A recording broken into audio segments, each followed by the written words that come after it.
गल्ला तमाम व्यूअर से एक और इंशाल्लाह मैं लेने जा रहा हूँ आपको एक उस कभी से मिले क्या आपको प्यारी ज़ियारत। ये मीना का मैदान है, ये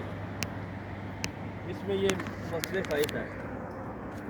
और इस मस्जिद में सरकार मदीना सल्लल्लाहु अलैहि वसल्लम ने क्या फरमाया था आपने? मस्जिद से नहीं, मस्जिद उसको पहले मस्जिद जगह खाली है, जगह खाली से आम जगह से और सामने तो नजर आ रही है चिकनी छतरियां और नजर आती है ਜਿਹੜੀਆਂ ਇਸ ਤਰ੍ਹਾਂ ਲੰਮੀਆਂ ਲੰਮੀਆਂ ਇਹ ਛਤਰੀਆਂ ਦੇ ਨੀਚੇ ਜਿਸ ਤਰ੍ਹਾਂ ਇੱਕ ਸੀਮੈਂਟ ਦਾ ਪਿਲਰ ਨਹੀਂ ਹੁੰਦਾ ਇਸ ਤਰ੍ਹਾਂ ਬਣਿਆ ਉਹਨੂੰ ਲੋਕ ਕਹਿੰਦੇ ਵਾਸਤੇ ਸਦਾ ਇਹ ਇੱਕ ਦੋ ਤਿੰਨ ਇਸੇ ਤਰਤੀਬ ਨਾਲ ਇਹ ਸ਼ੁਰੂ ਕਰਦੇ